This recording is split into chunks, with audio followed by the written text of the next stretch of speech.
Hi, everyone. This is still your instructor, Mr. Kip Anthony A. Ramos, and welcome back to your Understanding Culture, Society, and Politics subject. So for this session, we'll be talking about the significance of cultural, social, political, and economic symbols and practices. All right, so let's go ahead and have a look into our discussion. So first, we already heard this, that human has no contentment. Okay, lahat daw ng tao ay walang hangganan yung kanyang kagustuhan, no, lagi siyang naghahangad ng mas may kabubuti. And even if we will be going back to your history, definitely we can say that indeed humans have no contentment. All right, so this is actually a mere review of what you were able to discuss during your grade 8 Araling Panlipunan. So let's go ahead and have a look into our discussion. So if we will go back into the earlier days or the earlier years of human lives, definitely we will be tracing back up until what we call as the Paleolithic period. So Paleolithic period, okay, in its etymological definition, definitely it came from the word palios, which means old, and lithos, which means stone. So simply put, this is the old stone age. Okay, so people were nomads and able to use simple tools and weapons made of unpolished stone. So this was actually the first, I don't know, the first stone age wherein it was being called as Paleolithic. And as mentioned, people here were nomads. Ibig sabihin, wala raw pong permanenteng bahay or tirahan ang mga tao during this time. Though these people were able to use tools, okay, take note that they were able to use simple tools only. Okay, so ba't siya tinawag na Old Stone Age? It's simply because the stones that are being used were unpolished.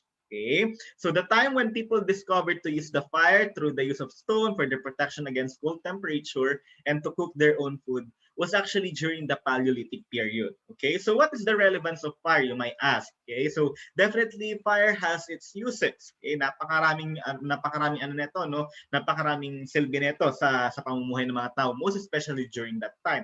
An example nito, so definitely dahil nga walang tirahan, no, na permanente ang mga tao during this time, definitely this fire serves as a protection to those people. Lalong-lalo sa gabi, no?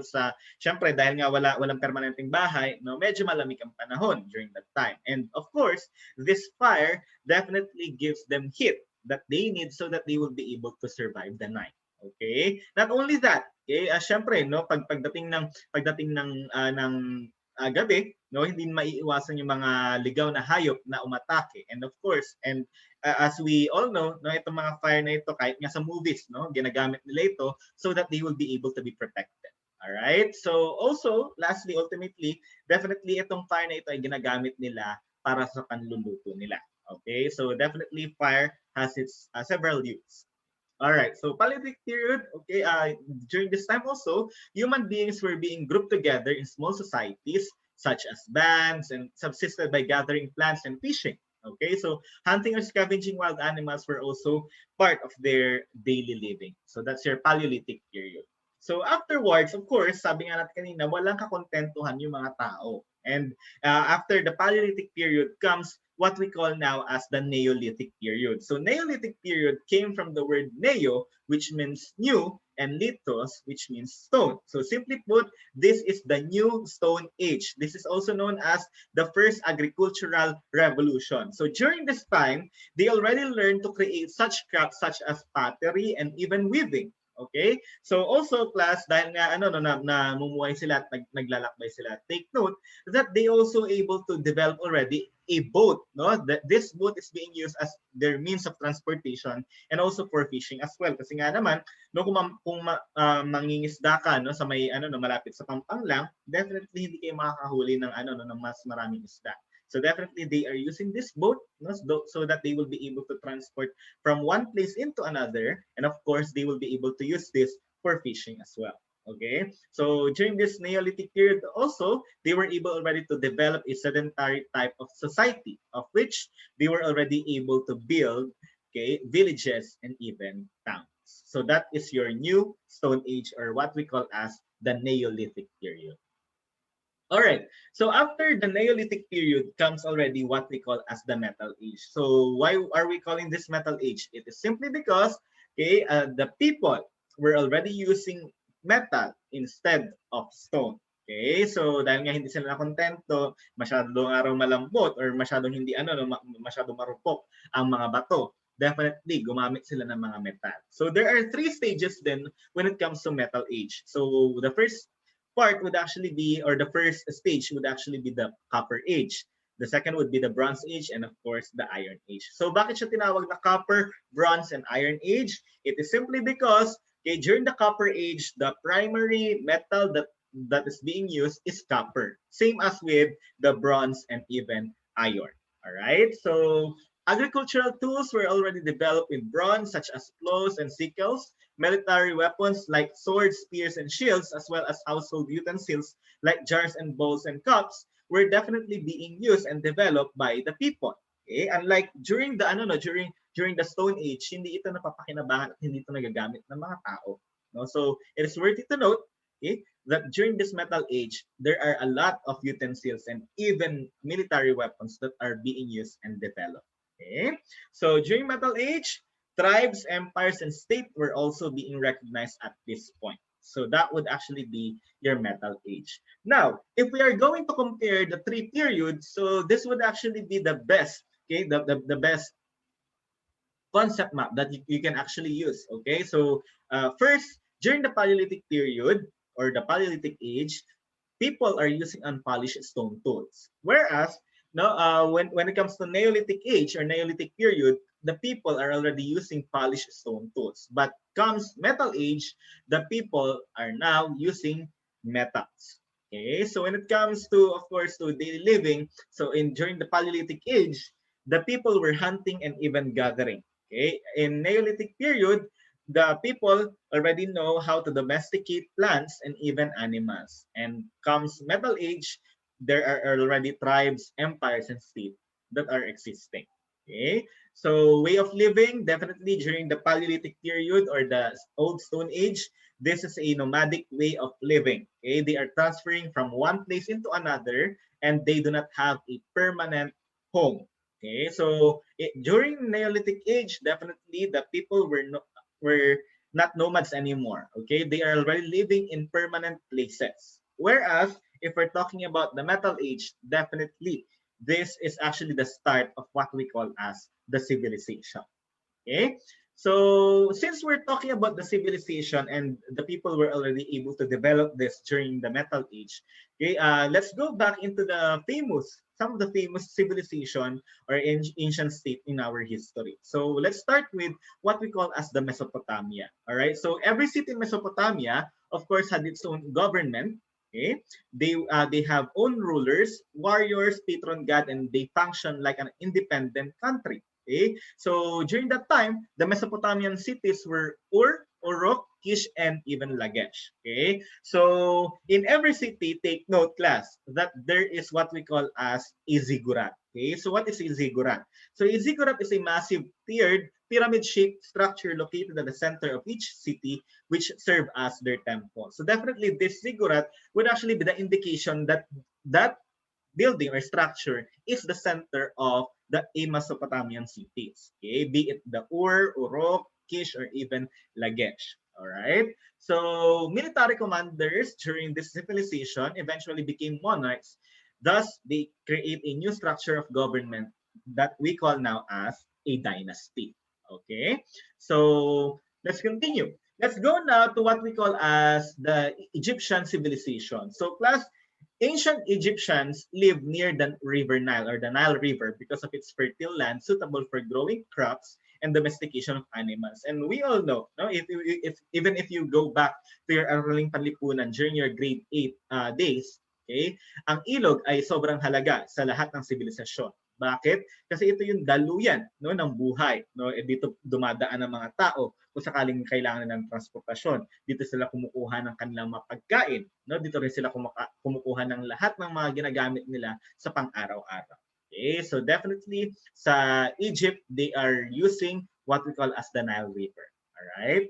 So Egyptians called their king as a pharaoh. So take note, class, that a pharaoh was referred to as a all-powerful person. Why? It is simply because he can pass laws, he can rule the country, he owned most of the lands, and he even controlled the trade and led the armies. And take note, class, no, if you were able to watch the movie Gods of Egypt, okay, you will know this, that pharaohs were being considered by the Egyptians as their gods. So definitely, kung ikaw ay tinaguraan na pharaoh, ikaw ay isang Diyos sa kanilang paningin at kanilang pananaw. Okay, so let's go ahead now and take a look into our next topic. Okay, subtopic, definitely this is your modern state and civilization. So after those ancient civilization and even ancient state, definitely comes our modern states and civilization. So let's take a look in some that happened here in our, I don't know, here in our world. So in Spain, in the year 1492, Spanish monarchs Ferdinand and Isabella took Spain back from the Muslim, and it became the era of Spain as a global power. So in France, Louis XIV of France created an absolute monarchy. So when we say absolute monarchy, walang ibang nasusunod dito kundi yung monarkiya. Ito yung hari at reyna. Okay? So unlike sa sa symbolical na monarchy na ang nangyayari doon ay lang tingin lang sa hari at reyna ay simbolo, ang absolute monarchy hindi. Sila talaga ang nasusunod sa ayaw at sa gusto ng mga tao. Alright? So France became the dominant power in Europe. When the French Revolution broke out, it also created the modern French nation state, which sparked nationalism around Europe. So in 1914, when various nation states started to claim their power and superiority over all the nations in the World War I began until 1918. And in 1919, Treaty of Versailles ended the World War I. It divided several multinational empires that led to the creation of several new nation states. And if you will go back last, to the Treaty of Versailles during your Araling Panlipunan 8, so definitely ang sinasaad din sa Treaty of Versailles ay walang ibang dapat sisihin sa naging sa naging giyera kundi ang Alemanya or yung Germany. That is why hindi natigil dito ang sagupaan ng iba't ibang puwersa. That's why sumiklab yung tinatawag natin na World War II. So that is actually in 1939 that lasted up until 1945. So nang matapos, however, yung World War II, nagkaroon ng tinatawag natin na United Nations. At ito yung dahilan kung bakit up until now, tinatry ng lahat ng mga bansa na magkasundo or mapag-usapan ng maayos yung kanilang nagiging gusto. Unlike before, na talaga nakikigera sila. Alright. So, what is now the state of the people? So, as of the moment, class, ito yung medyo pinaka-trend for most of the countries. That's what we call as the democratic states. Okay, so first let's talk about democratization. So if we're talking about democratization, it is the transition to a more democratic political regime, and it includes substantive political changes moving in a democratic direction. It may be the transition from an authoritarian regime to a full democracy, a transition from authoritarian political system to a semi-democracy, or transition from a semi-authoritarian political system to a democratic political system.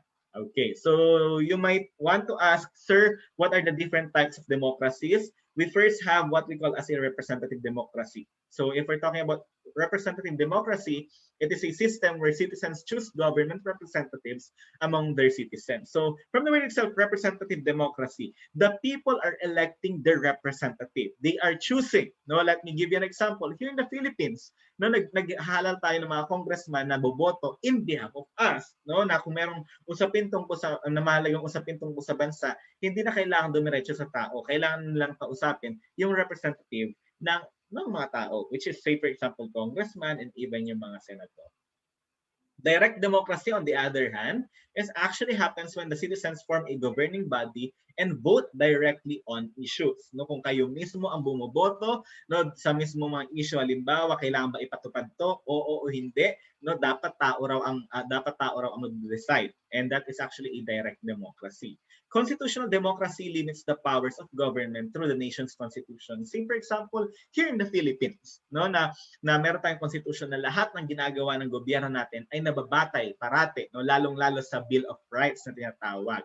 Let me give you an example. Under Article 3, Section 1 of your 1987 Constitution states that no person shall be deprived of life, liberty, and property without due process of law, nor shall any person be deprived of equal protection of laws. Na hindi ka pwedeng basta-bastang damputin ng gobyerno o ng administrasyon, na sakaling meron kang maling nagawa at ipapatay ka agad-agad. Kailangan may tatawag na due process. Otherwise, that would be against your constitution, and that would definitely be against constitutional democracy.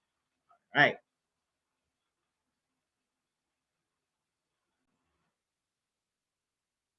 Okay, and that's it actually for our discussion about the significance of cultural, social, and political and economic symbols and practices. Let me also grab this opportunity to thank everyone for attending our session, and I hope to see you on our succeeding ones. Thank you, everyone, and have a great week ahead of you.